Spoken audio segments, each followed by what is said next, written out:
Buenas, estuve un largo rato para tratar de arreglar la computadora que estaba rota, la cámara, así que no pude filmar antes. Bien, vamos a hacer un video corto donde yo les presento algunos puntos que no tienen que olvidarse o perder de vista cuando hagan la presentación a partir de la semana que viene. Antes de empezar a desarrollarlos, me gustaría hacer algunas puntualizaciones. La semana que viene vamos a iniciar el proceso de exposición igual que hicimos con las versiones anteriores. O sea, los tres primeros grupos empiezan el viernes que viene y los últimos el siguiente.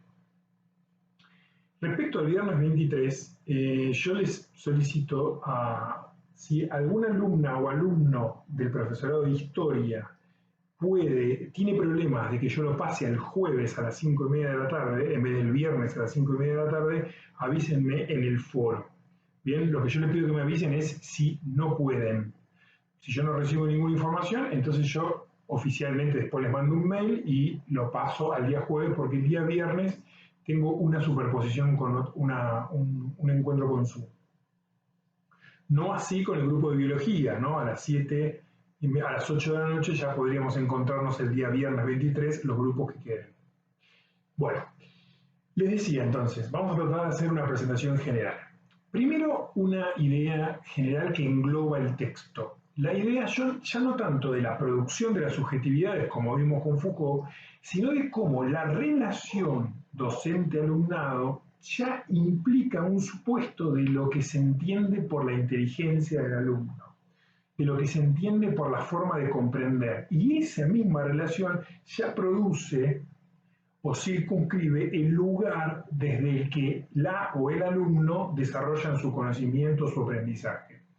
O sea, sería como un paso más a la teoría de Foucault general sobre que el sujeto es una producción de discursos y prácticas, y a partir del texto de Rancière empezamos a pensar que en la relación pedagógica se puede suponer un otro y de alguna manera producirlo.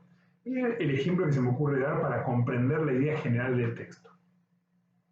En un periodo de formación, en uno de los periodos de formación que yo tuve con una persona que realmente admiraba mucho y quería mucho, que era el psicoanalista y escritor Germán García, que falleció el año pasado lamentablemente, yo me formé con él un tiempo en Buenos Aires, y una vez él hizo un comentario que me quedó muy marcado y yo quiero compartir con ustedes. Él contó de una experiencia donde lo invitaron al programa Argentina para Armar, que creo que estaba en cable y que lo conducía María Laura Santillán. En ese programa él tenía que discutir sobre cuestiones relativas al psicoanálisis y dentro de la mesa había variedad de perspectivas, desde las conductistas hasta el psicoanálisis duro, hasta los psicoanalistas lacanianos, incluso un actor que hacía de Freud. Bueno, él, en el comentario era muy irónico, él decía que la persona más inteligente que vio en esa mesa era el actor que hacía de Freud. Decía él en joda, ¿no? Pero el punto que me acuerdo que dijo, que me llamó la atención para esto, para presentarles acá en este texto de Rancière, es que cuando hicieron la grabación y toda la cuestión en el estudio, les dijeron una especie de indicación general antes de empezar la filmación del encuentro. Y era que le dijeron esto: ustedes tienen, textual, ustedes tienen que tratar de dirigir lo que dicen en un supuesto público con una edad mental de 12 años. Tienen que dirigir lo que dicen a un supuesto público con una edad mental de 12 años. Eso quiere decir que desde los medios se preestipula cuál es el receptor, en el sentido, cuál es la inteligencia del receptor. Piensa en la estrategia comunicacional. Preestipular cuál es el lugar o la inteligencia del receptor en la relación mediática hace que si algún receptor quiere ser interlocutor de esa emisión, va a tener que ubicarse en esa preformulación de su edad mental. Quiere decir, si a mí un programa me está hablando como si yo tuviera una edad mental de 12 años y yo quiero escuchar ese programa y quiero ubicarme en esa emisión, voy a tener que articularme desde una edad mental de 12 años, porque si no, no soy un interlocutor de esa emisión. Quiere decir que de alguna manera, si yo me inscribo en eso, ya me tengo que configurar subjetivamente con una inteligencia tal. No sé si por eso la complico mucho, pero piensen en toda la cantidad de películas, discursos, programas de radio, de televisión, etcétera, etcétera, etcétera, que se nota cómo preconfiguran el receptor. De alguna manera, muchas y muchos receptores, cuando se ubican en el diálogo con esa preconfiguración, se constituyen en ese plan de, por ejemplo, edad mental de 12 años. Entonces es muy importante tener en cuenta que en la emisión, la comunicación, también está suponiendo un receptor. Y en suponer ese receptor, de alguna manera lo produce o le abre el espacio. Cualquier cuerpo que pase por ahí y se coloque en ese espacio va a tener que subjetivarse en esa posición planteada. Tiene que ver lo mismo. Ustedes habrán visto muchas profesoras y profesores en esto virtual, en el terciario. Ustedes presienten, o no sé si lo habrán pensado, en las personas que, tanto en la forma virtual como en la forma real, presencial, las y los tratan como inferiores o como una edad mental de 12 años. No, no es que estamos hablando mal de la edad mental de 12 años, sino que sería la referencia a una inteligencia inferior, ¿no? Esto de tratar al otro en un lugar y el otro al colocarse ahí se subjetiva en ese lugar es muy peligroso y además hay que tenerlo muy en cuenta en el ámbito de la educación. El texto de Rancière tiene en cuenta esto y eso es lo que ustedes tienen que tratar de visibilizar cuando lo expongan. Cómo a través del orden explicador, a diferencia del orden emancipador, o el embrutecimiento versus la emancipación, se plantean dos formas de relación en el aula donde se supone el sujeto alumno de una manera o se supone de otra. Lo que tienen que tratar de subrayar en la presentación es que la inteligencia a alcanzar en el orden explicador ya supone un alumno que le falta, que está en situación de falta y tiene que constantemente avanzar gracias a un orientador que es el docente, el rol docente. Entonces lo coloca en dependencia. En cambio, el orden emancipador supone una inteligencia de punto de partida y en realidad acompaña un proceso, como contaba una alumna en una de las exposiciones, acompaña un proceso de descubrimiento, de aprendizaje, que en el fondo su potencia está dentro de esa inteligencia. No es que el maestro o el docente o la posición docente los van a conducir. Los puntos que tienen que tener muy en cuenta en el texto son las formas específicas en que Rancière de alguna manera visibiliza el orden explicador y las formas específicas en que visibiliza el orden o el régimen emancipador. ¿Por qué? Porque si uno lo mira a grandes rasgos, puede ser una cuestión imposible decir, guau, pero ¿cómo hago para que alumnas y alumnos se enganchen desde ese lugar del deseo o esa relación de voluntad a voluntad o de inteligencia autónoma? Bueno, pero para poder evitar esa cosa de decir, pero esto sería imposible, que en parte por ahí ustedes pueden pensar que es imposible, es necesario que se detengan en puntos concretos y cuando expliquen desarrollen esos puntos concretos, no los pasen por arriba. Toda la parte del orden explicador, o por ejemplo cuando habla de el azar y la voluntad, y dice, toda inteligencia que se subordina a otra está en un régimen embrutecedor.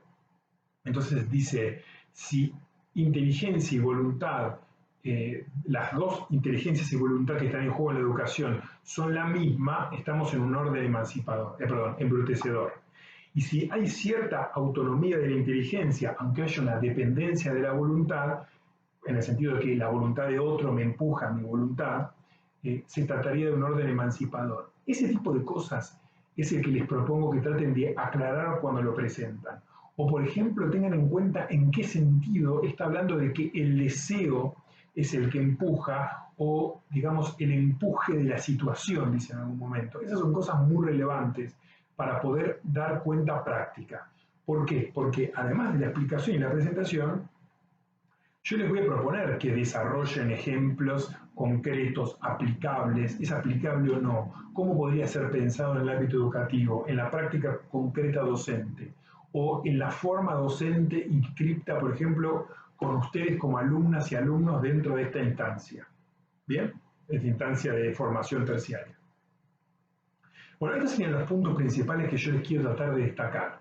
que, se los digo de nuevo, que acá hay un proceso de subjetivación muy en línea con la teoría de Foucault, pero la diferencia es que se da en este texto en el marco de la relación docente-alumno en el contrato pedagógico, y que es la preconfiguración del lugar del alumno o la alumna por parte del rol docente la que preestipula el modo en que esa alumna y ese alumno se van a configurar en el ámbito educativo. Quiere decir, en una relación creciente de embrutecimiento nunca acabable o en una práctica emancipatoria de la relación educativa. La práctica emancipatoria es la palabra o la frase fundamental con la que me gustaría que terminemos este primer año de la materia, esta que usted va a tener una segunda versión en años siguientes. Porque en realidad emancipación es el punto principal para poder brindar una práctica o participar de una práctica muy lejos de la herencia meramente platónica de dominación y jerarquía, ¿no? De docente arriba, alumno abajo. Una especie de igual, pero donde se tienen en cuenta las distintas herramientas de los partener en esa relación para poder crecer juntos en una práctica de aprendizaje. Bien, bueno, es breve el video, les puntualizo esas cuestiones para que no pierdan de vista y entonces quedamos ya a los primeros grupos, los mismos grupos que iniciaron la presentación del texto de Foucault inician en la próxima presentación. El viernes que viene serían los primeros grupos. Y el otro viernes, el 23, serían los siguientes grupos. Esos siguientes grupos del profesor de historia yo les propongo que sea al mismo horario, pero el jueves anterior. Y el profesor de biología el viernes 23. O sea, el profesor de historia el jueves 22. Bien, si alguien no puede ese jueves a las 5:30 o 6, me lo diga en el foro, lo informe en el foro y ahí reorganizamos otra fecha. Bien, quedaría el último viernes de octubre para ver si alguien quedó para recuperar y ese mismo día me piden que envíe las notas de la cursada. Entonces ahí van a establecer los formatos de mesas evaluatorias. Se está reevaluando la posibilidad de que puedan dar algunas y algunos en el marco de noviembre-diciembre. ¿Bien? Bueno, buena semana, nos vemos la semana que viene, que me ha divertido muchísimo. Bueno, divertido no, pero me ha llamado mucho la atención los distintos encuentros que hemos tenido por Zoom en la versión anterior. Espero que en esta estén más tranqui, menos tensa, menos tensos, y que podamos tener una cuestión agradable como la que tuvimos las encuentros anteriores y que esta sea igual. ¿Bien? Bueno, buena semana para todas y para todos.